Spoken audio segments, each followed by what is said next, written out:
പ്രിയമുള്ളവരെ, കരിങ്കുളം ഗ്രാമപഞ്ചായത്തിലെ 6-ാം വാർഡ്, അതായത് ഈ ഇരിക്കുന്ന നമ്മുടെ ബിജോയ് ഫ്രാൻസിസ് മെമ്പറായിട്ടുള്ള വാർഡ്, ആ വാർഡിൽ ജനകീയ സമരം നടക്കുകയാണ്. സമരം 2-ാം ദിവസത്തിലേക്ക് കടന്നിരിക്കുകയാണ്. ഈ നാട്ടിലെ സമരനായികയായ രാധമ്മ നേതൃത്വം കൊടുക്കുന്ന ഒരു സമരമാണ്. ഈ ഇരിക്കുന്നത് ബിജോയ് ഫ്രാൻസിസ്, സ്വതന്ത്രനായി ഈ വാർഡിൽ നിന്ന് ജയിച്ച മെമ്പറാണ്. ഇത് ജി അനിൽകുമാർ, അദ്ദേഹം ഇടതുപക്ഷ ജനാധിപത്യ മുന്നണിയുടെ മെമ്പറാണ്. തൊട്ടപ്പുറത്ത് കലാറാണിയുണ്ട്, മെമ്പറാണ്. മാത്രമല്ല ഇവിടെ ഇരിക്കുന്ന വിവിധ പ്രവർത്തകരെന്ന് പറയുന്നത് അവർ രാഷ്ട്രീയം നോക്കാതെ ഈ സമരത്തിൽ പങ്കെടുക്കുന്നവരാണ്. പക്ഷേ ഈ പ്രദേശത്ത് ഒരു അനധികൃത ഷെൽട്ടർ, ഈ ക്യാമറ അങ്ങോട്ട് തിരിച്ചാൽ ഇതോടെ ആ നാട്ടി തിരിക്കും ഉണ്ടല്ലേ, നാട്ടീസ് പെറ്റ് സാങ്ച്വറി എന്നൊരു പേര്, അത് ഇന്ന് സ്ഥാപിച്ചതാണ് ആ ബോർഡ്, ഇന്നലെ സ്ഥാപിച്ചതാണ് ആ ബോർഡ്. ഇങ്ങനെ ജനങ്ങളെ തെറ്റിദ്ധരിപ്പിച്ചുകൊണ്ട് ഇവിടെ പട്ടികളെ വളർത്തുകയാണ്. ശരിക്കുമുള്ള മൃഗസംരക്ഷണ നിയമം പാലിക്കാതെ ഈ നാട്ടുകാരെ തെറ്റിദ്ധരിപ്പിച്ചുകൊണ്ട് ഇവിടുത്തെ കുട്ടികളെ ഭീതിയിലാഴ്ത്തി ഇങ്ങനെ ഒരു സംരംഭം ഇവിടെ നടത്തുമ്പോൾ അതിനെതിരെ ഒരു ജനകീയ മുന്നണി പ്രവർത്തിക്കുകയാണ്. അതിനകത്ത് എല്ലാവരും ഉണ്ട്. ഇപ്പോ ഇവിടെ ഇരിക്കുന്ന നമ്മുടെ ബിജോയ് ഫ്രാൻസിസ് ആദ്യമായി സംസാരിക്കുകയാണ്. അദ്ദേഹം ഇപ്പോ നമ്മുടെ തിരുവനന്തപുരത്തെ നഗരസഭയിലെ മേയർ സംസാരിക്കുന്നത് കേട്ടിട്ട് പ്രതികരിക്കുകയാണ്. ഇവിടെ എന്താണ് സംഭവിക്കുന്നത്? നമ്മൾ ആദ്യം നമുക്ക് ബിജോയ് ഫ്രാൻസിസിന്റെ പ്രതികരണത്തിലേക്ക് പോകാം. പുള്ളി അതിൽ പറഞ്ഞിട്ടുണ്ട് 8 വർഷം കൊണ്ട് ഷെൽട്ടർ തുടങ്ങിയിട്ടുള്ളത്. അത് പച്ചക്കള്ളമാണ്. കാരണം പുള്ളി ഇവിടെ വന്നിട്ടുമില്ല, ഇത് നേരിട്ട് കണ്ടിട്ടുമില്ല. ഇത് തുടങ്ങിയിട്ട് 2.5 വർഷം അടുപ്പിച്ചാണ് ആവുന്നത്. 2 പോത്തിനെ കൊണ്ട് കെട്ടിയിട്ട് തുടങ്ങിയ ഷെൽട്ടറാണ്. ഇപ്പം 137-ലധികം പട്ടിയുണ്ട്. അതുപോലെ ദിവസേന രാത്രി വേറെ വേറെ പട്ടികളെ കൊണ്ടുവരികയും ഇവിടെ നാറ്റം സഹിച്ച ആൾക്കാർക്ക് കിടക്കപ്പുറതിയില്ല. പുള്ളി പറഞ്ഞ ഈ ഏരിയയിൽ ഒരൊറ്റ വീടേ ഉള്ളൂ എന്നാണ് പറഞ്ഞിട്ടുള്ളത്. ഒന്ന് പുള്ളി നേരിട്ട് വന്ന് കണ്ട, അതായത് മേയർ വന്ന് കണ്ടാൽ അറിയാൻ പറ്റും ഇവിടേക്ക് എത്ര വീടുണ്ടാണ്, എത്ര ബുദ്ധിമുട്ട് സഹിച്ചാണ് ആൾക്കാർ ജീവിക്കുന്നത്, താമസിക്കുന്നത് അറിയാൻ പറ്റും. കൂടുതലായിട്ട് പറയുകയാണെങ്കിൽ ഇവിടെ സത്യം പറഞ്ഞ ചോറെടുത്ത് വായിൽ വെക്കാൻ പറ്റാത്ത അവസ്ഥയാണ്. അത്ര സ്മെല്ലാണ്. പട്ടികൾ ഈ കുളിക്കുന്ന അല്ലെങ്കിൽ ദേഹം നനഞ്ഞു നിൽക്കുന്ന ഒരു സമയമുണ്ട്. ആ സമയത്തുള്ള സ്മെല്ലെന്ന് വെച്ചാൽ ഈ കോർപ്പറേഷൻ പരിധിയിലുള്ള മേയർക്ക് അറിഞ്ഞൂടാ. നമ്മൾ ഈ വാർഡിലുള്ള നമുക്കറിയാൻ പറ്റും. അല്ലെങ്കിൽ പുള്ളി ഇവിടെ വന്ന് നിന്ന് നോക്കട്ടെ ഒരാഴ്ച, അപ്പൊ പുള്ളിക്ക് മനസ്സിലാവും. ഈ അവിടെ ഇരുന്ന് ഈ ന്യൂസ് അല്ലെങ്കിൽ മാധ്യമങ്ങളുടെ മുന്നേ ഇരുന്നിട്ട് പറയാൻ വേണ്ടി പുള്ളിക്ക് എന്തും പറ്റും. ഈ മേയർ പറഞ്ഞുകൊണ്ടിരിക്കുന്നത് ഇവിടെ ഒന്നും വീടില്ലെന്ന് അദ്ദേഹത്തിന് പറയുന്നത്. ഇവിടെ ഒന്നും വീടില്ല. വി രാജേഷ് പറയുന്നത് ഇവിടെ ഒന്നും വീടില്ല. നിങ്ങളുടെ വാർഡില് ഇങ്ങനെ കുറെ പട്ടികളെ കൊണ്ട് പാർപ്പിച്ചിരിക്കുന്നിടത്ത് കുട്ടികൾക്ക് നടക്കാൻ പറ്റാത്ത ഇത്രയും പ്രശ്നങ്ങൾ സൃഷ്ടിച്ചുകൊണ്ടിരിക്കുന്ന ഒരു പ്രദേശത്ത് മേയർ പറയുകയാണ് ഞാനിവിടെ ഒന്ന് സന്ദർശിച്ചു. നിങ്ങൾ ആരെങ്കിലും കണ്ടോ മേയർ ഒന്ന് സന്ദർശിക്കുന്നില്ല? എന്നിട്ട് പുള്ളി പറയുന്നത് ഇവിടെ ഒരേ ഒരു വീടുണ്ടെന്നാണ്. അതിനെക്കുറിച്ചുള്ള പ്രതികരണം കൂടെ പറഞ്ഞു. പുള്ളി പറയുന്നുണ്ട് ഒരു വീടുണ്ടെന്ന്, ബാക്കി പുള്ളി കണ്ടിട്ടില്ല. ഞാൻ ഇവിടെ ഇലക്ഷനിൽ നിന്ന് ഓരോ വീട് പോയ സമയത്ത് എന്റെ അടുത്ത് പറഞ്ഞ ഒറ്റ പരാതി, ഈ പട്ടിക്കൂടെ അല്ലെങ്കിൽ ഈ പട്ടികളൊന്ന് മാറ്റി തരണം.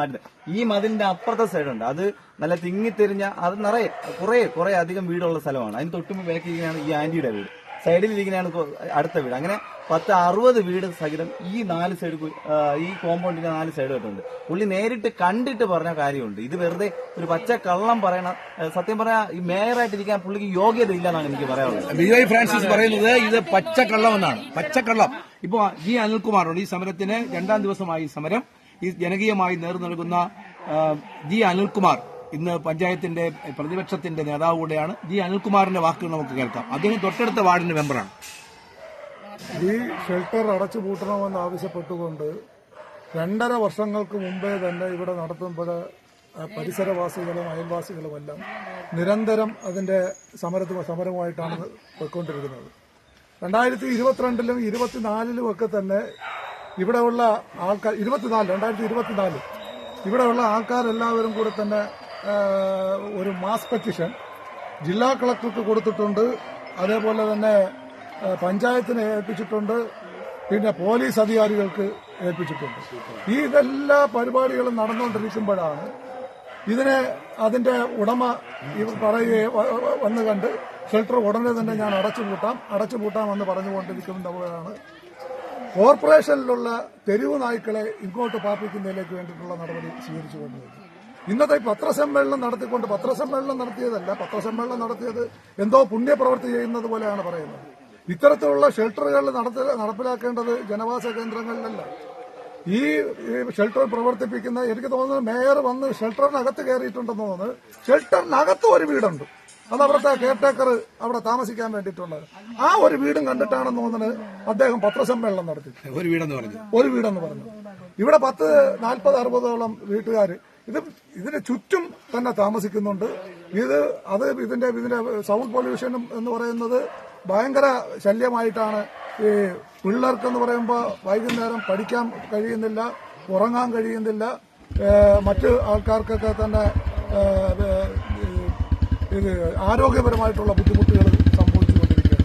അപ്പോൾ ഈ ഒരു മേയറ് എന്തെങ്കിലും അടിസ്ഥാനരഹിതമായിട്ടുള്ള കാര്യങ്ങൾ ഈ മാധ്യമങ്ങളിലൂടെ ഇങ്ങനെ പറഞ്ഞു കഴിഞ്ഞാൽ നമ്മളെയൊക്കെ ഈ നാട്ടുകാരെ, കരിങ്കുളത്തിലുള്ള ജനങ്ങളെ മടയന്മാരാക്കുന്ന രീതിയിലാണ് അദ്ദേഹത്തിന്റെ പ്രസ്താവന നമുക്ക് കാണാൻ കഴിയുന്നത്.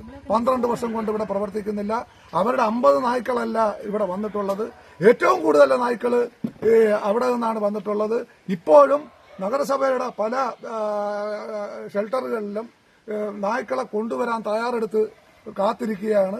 എന്ത് വില കൊടുത്തും നമ്മൾ ഒരൊറ്റ നായ്ക്കളെ പോലും ഇതിനകത്തിന് കയറ്റുകയല്ല, ഇതിനെ ഈ നിർത്തലാക്കുന്നതിലേക്ക് വേണ്ടിയിട്ടുള്ള പ്രക്ഷോഭങ്ങളുമായിട്ടാണ് മുന്നോട്ട്. നമ്മുടെ മെമ്പർ ജി അനിൽകുമാർ പറഞ്ഞത് ഒരു നായ്ക്കളെ പോലും ഇനി ഇതിനകത്ത് പ്രവേശിപ്പിക്കില്ല എന്ന് മാത്രമല്ല ഈ ഷെൽട്ടർ അടച്ചുപൂട്ടണം എന്ന് തന്നെയാണ് ഇവിടുത്തെ ജനങ്ങൾ മുഴുവൻ പറയുന്നത്. ഇന്നിപ്പോ സന്ധ്യയോടടുത്തു, ഇപ്പൊ സമയം എനിക്ക് തോന്നുന്നു മണി ഇപ്പോൾ 6:15. ഇതുവരെയും ഇത് ഇവിടെ നിറച്ച് ഇവിടുത്തെ ജനങ്ങൾ ഉണ്ടായിരുന്നു. കലാറാണി ഇവിടുത്തെ മെമ്പറാണ്, തൊട്ടടുത്ത വാർഡിലെ മെമ്പറാണ് കലാറാണി. ഇവിടുത്തെ വിജിത ഒരു മെമ്പറുണ്ട്, വിജിത ഈ വാർഡിന് തൊട്ടടുത്തുള്ള മെമ്പറാണ്. വിജിതയുടെ അനുജൻ ഇവിടെ ഇരിപ്പുണ്ട്. അനുജന്റെ പേരെന്താ? ബിജോയ് ഉണ്ട്. ബിജോയുടെ വാക്കുകൾ നമുക്ക് കേൾക്കാം.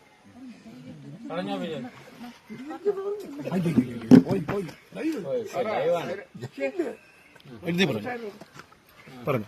ഇതില് മേയർ പറഞ്ഞിട്ടുള്ള മെയിൻ കാര്യം എന്ന് വെച്ചാൽ ഇവിടെ ചുറ്റുപാടും വീടുകളില്ലെന്നാണ്, അല്ലേ? വീടുകളില്ലെന്നാണ് പറഞ്ഞത്. ഏഷ്യയിൽ തന്നെ ഏറ്റവും കൂടുതൽ ജനങ്ങൾ താമസിക്കുന്ന ഒരു പഞ്ചായത്താണ് നമ്മളെ കരിങ്കുളം പഞ്ചായത്ത്. ഇവിടെ വീടുകളിലെ ആളുകളില്ലെന്ന് പറയുന്നത് സാമാന്യ ബോധം, ചോറ് കഴിക്കുന്ന ആളുകൾക്ക് മനസ്സിലാവും ഇവിടെ ആളുകളുണ്ടോ അല്ല. ചുറ്റുപാട് നോക്കി ഈ ക്യാമറ തിരിച്ചു തന്നെ മനസ്സിലാവും ഇവിടെ എത്ര വീടുണ്ടെന്ന്. അത് കഴിഞ്ഞിട്ട് ഇവിടെ നമ്മൾ പട്ടി വളർത്തുന്ന ഒരു പ്രശ്നമല്ല. പട്ടി വളർത്തുമ്പം ചുറ്റുപാടുള്ള വീടില്ലാത്തൊരു സ്ഥലം അവർക്ക് നോക്കാം.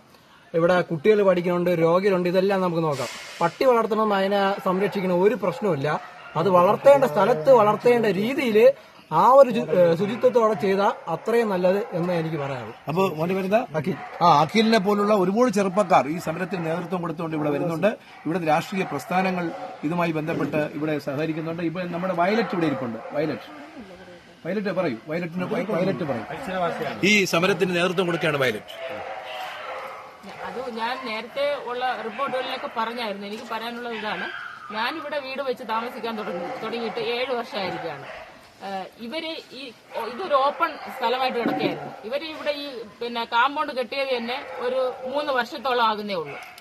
കാമ്പൗണ്ട് കെട്ടി ഏകദേശം 1 വർഷമൊക്കെ കഴിയുമ്പോഴാണ് ഇതിനകത്തൊരു 2 റൂമുള്ള ഒരു ബിൽഡിംഗ്. നഗരസഭയുടെ മേയർ പറയുന്നത് ഇത് 12 വർഷമായിരുന്നു.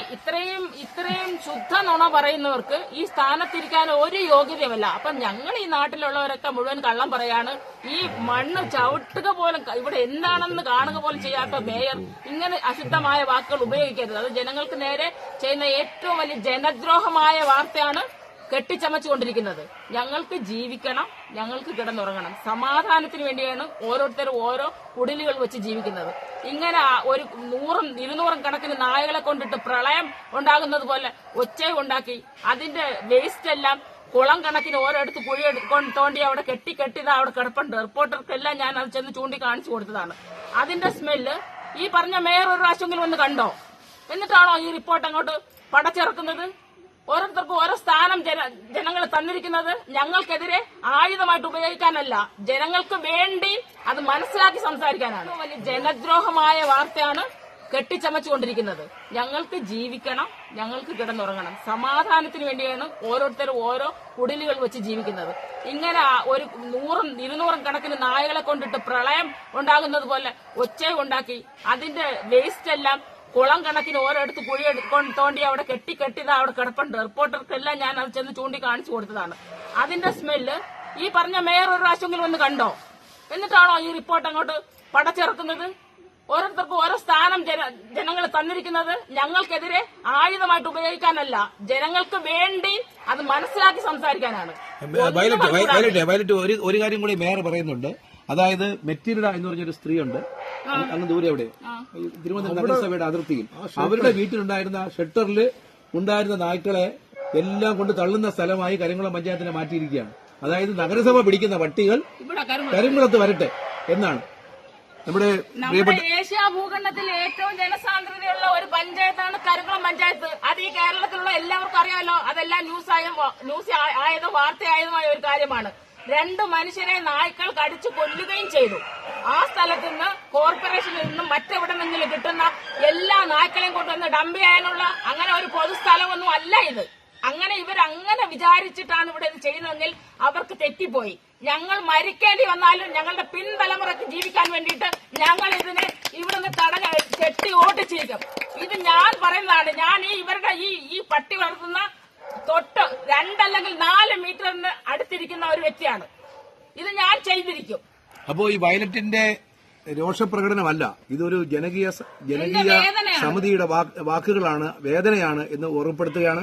നമ്മുടെ ഈ സമരങ്ങൾക്ക് നേതൃത്വം കൊടുത്ത തൊട്ടടുത്ത വാർഡിൽ 8ാം വാർഡിലെ മെമ്പറാണ് കലാറാണി. ഇന്നലെ ഇന്നുമെല്ലാം ഈ സമരത്തിന്റെ മുൻനിരയിലുണ്ട്. കലാറാണി സംസാരിക്കും. ഇവിടെ ഒരു പട്ടി സങ്കേതം ഇങ്ങനെ തുടങ്ങിയിട്ട് മേയർ പറഞ്ഞത് 8 വർഷമായെന്നാണ്. പക്ഷെ ഇവിടെ തുടങ്ങിയത് 2024 ഡിസംബറിലാണ് ഇവിടെ ആദ്യം 2 പട്ടികളെ കൊണ്ടുവന്നു. അതിനുശേഷം പിന്നെ ക്രമേണ കൊണ്ടാണ് പെട്ടെന്ന് ഒരു വർഷത്തിനകം ഇവിടെ കുറെ പട്ടികളെ കൊണ്ടുവന്നു. ഞാൻ ഇന്നലെ ഈ ക്രിസ്തുവിന്റെ നടത്തിപ്പുകാരിയായിട്ട് സംസാരിച്ചപ്പോഴത്തേക്ക് ഞാൻ പറഞ്ഞ 500 പട്ടികളെന്ന് പറഞ്ഞപ്പോഴത്തേക്ക് ഇല്ല 360 പട്ടികളെന്നാണ് പറഞ്ഞത്. ഈ 360 പട്ടികളും കൊണ്ട് ഒന്നിച്ച് കുരയ്ക്കുമ്പോഴുള്ള ഒരു ശബ്ദം, ആ പട്ടികൾ കുരയ്ക്കുമ്പോഴത്തേക്ക് ചുറ്റുവട്ടത്തുള്ള എല്ലാ പട്ടികളും വീണ്ടും അപ്പൊ ഇത്രയും ഒരു ഏകദേശം 65 ഉടമസ്ഥ പറയുന്നത് 1 ഏക്കർ എന്നാണ്. പക്ഷെ 1 ഏക്കറൊന്നുമില്ല. എങ്കിൽ ഈ ചുറ്റുമതിലിനകത്ത് 1 ഏക്കർ എന്ന് പറയുന്നത് ആണെങ്കിൽ തന്നെ ഈ ചുറ്റുമതിലിനകത്ത് 4 സൈഡും വീടുകളുണ്ട്. ഈ 4 സൈഡുമുള്ള മനുഷ്യർക്ക് മാത്രമല്ല ഈ ചുറ്റുവട്ടത്തുള്ള എല്ലാ ആൾക്കാർക്കും ഇത് വലിയ ബുദ്ധിമുട്ടായിട്ട് വന്നിരിക്കുകയാണ്. കിടരോഗികളുണ്ട്, അവർക്ക് ഒരു രക്ഷയില്ലാത്ത ഒരു അവസ്ഥയിലേക്ക് വന്നിരിക്കുകയാണ്. കിടന്നുറങ്ങാൻ പറ്റുന്നില്ല, മനുഷ്യർക്ക് കിടന്നുറങ്ങാൻ പറ്റുന്നില്ല.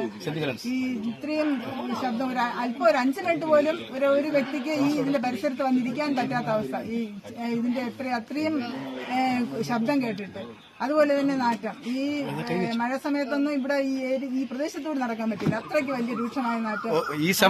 ഈ സമരത്തിന് പിന്തുണ പ്രഖ്യാപിച്ചുകൊണ്ട് ഇവിടെ ഇരിക്കുന്നവർക്ക് തേയിലയുമായി വന്ന ഒരു കൂട്ടുകാരൻ ഇവിടെയുണ്ട്. അവന് നോക്കൂ, അവനിത് സംസാരിക്കും. ലൂർദിപുരം സെന്റ് ഹെലൻ സ്കൂളിൽ 8ാം ക്ലാസ്സിലാണ് പഠിക്കുന്നത്. പേരെന്താണ്? ദർശൻ പറയുന്നത് കേൾക്കൂ. ദർശൻ പറയൂ. രാത്രി പഠിക്കാൻ പറ്റുന്നില്ല, ഉറങ്ങാൻ പറ്റുന്നില്ല. പിന്നെ രോഗിയായ അമ്മാമ്മ വീട്ടിലുണ്ട്. പിന്നെ ശ്വാസം മുട്ട് അങ്ങനെയൊക്കെയുള്ള പ്രശ്നങ്ങളുണ്ട്. പപ്പയ്ക്ക് അസുഖമാണ്, പഠിക്കാൻ പറ്റുന്നില്ല. പറയൂ ദർശൻ, പറയൂ. എന്താണ് നമ്മൾ അടുത്ത ദർശന്റെ അഭിപ്രായം പറയൂ. ഈ കേന്ദ്രം എന്ത് ചെയ്യണമെന്ന് പറയൂ, അധികാരികൾ പറഞ്ഞു കൊടുക്കും. കണ്ടോ, ദർശൻ ഈ പറഞ്ഞ കാര്യങ്ങളൊക്കെ പുതിയ തലമുറ ശ്രദ്ധിക്കുന്നു എന്നുള്ളതാണ്. ദർശനെ പോലൊരു കുട്ടിക്ക് തുടർന്ന് പഠിക്കണം എന്നാണ് പറയുന്നത്. ഇവിടെ ഇങ്ങനെ വിവിധ രാഷ്ട്രീയ പ്രസ്ഥാനത്തിന്റെ ആളുകളെല്ലാം ഇവിടെ പങ്കെടുക്കുന്നുണ്ട്. ഉദയൻ, ഇവിടുത്തെ കർഷക തൊഴിലാളി യൂണിയന്റെ നേതാവായിട്ടുള്ള ഉദയനുണ്ട്. ഉദയന്റെ വാക്കുകൾ കേൾക്കാം. സുഹൃത്തുക്കളെ, ഈ പറഞ്ഞതെല്ലാം നിങ്ങൾ കേട്ടിരിക്കാം. ഈ നമ്മുടെ മേയർ പറഞ്ഞ പച്ചക്കള്ളം നിങ്ങൾക്ക് മനസ്സിലാകും. കാര്യം വെച്ചാൽ ഒരു വീടേ ഉള്ളൂ എന്ന് പറഞ്ഞു. ഇവിടെ 64 വീടുകളുണ്ട് ഈ പരിസരത്ത്. കുട്ടികൾക്ക് പഠിക്കണം, വൃദ്ധരായ കിടപ്പ് രോഗികളുണ്ട്, മറ്റുള്ള അസുഖബാധിതരുണ്ട്, മാസങ്ങളോളം വർഷങ്ങളോളം കിടക്കുന്ന രോഗികളുണ്ട്. ഇവർക്കെല്ലാം ഇത് വലിയൊരു അസ്വസ്ഥതയാണ്. അതുകൊണ്ട് എന്ത് പ്രതിസന്ധി വന്നിരുന്നാലും എല്ലാ രാഷ്ട്രീയ പാർട്ടികളും ഒന്നിച്ചു ചേർന്ന് ഇതിനെ നമ്മൾ പ്രതിരോധിക്കും. ഇതിനെ ആർക്കും തടയാൻ പറ്റൂല. നിങ്ങൾക്കറിയാമല്ലോ, കരിങ്കുളം തീരദേശം ഉൾപ്പെട്ട കരിങ്കുളമാണ്. ഈ കരിങ്കുളത്ത് ഇതൊരു ചെറിയ സംഭവമാണ് നമ്മളെ സംബന്ധിച്ചിടത്തോളം. ഇതിനെ ഞങ്ങൾ പ്രതിരോധിക്കുന്നതിന്റെ ദിവസം കഴിയും തോറും ശക്തമായ രീതിയിലായിരിക്കുമെന്നേ ഉള്ളൂ. ഇവിടെ ആർക്കും വരാനൊന്നും പറ്റത്തില്ല. അങ്ങനെയുള്ള സ്ഥലമാണ്. ഇതുകൂടി ബഹുമാനപ്പെട്ട മേയർ ഒന്ന് മനസ്സിലാക്കിയാൽ കൊള്ളാമെന്നുണ്ട്. നമ്മുടെ സമരം 2 ദിവസം പിന്നിടുകയാണ്. ഈ സമരം ജനകീയ സമിതിയായി മാറിക്കഴിഞ്ഞിരിക്കുന്നു.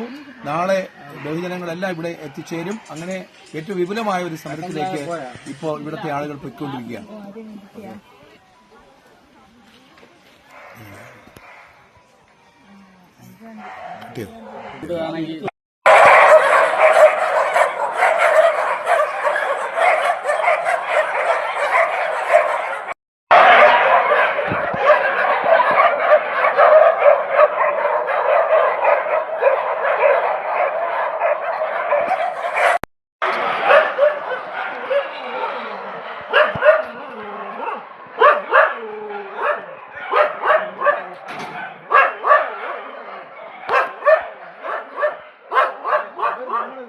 കുഴപ്പമില്ല.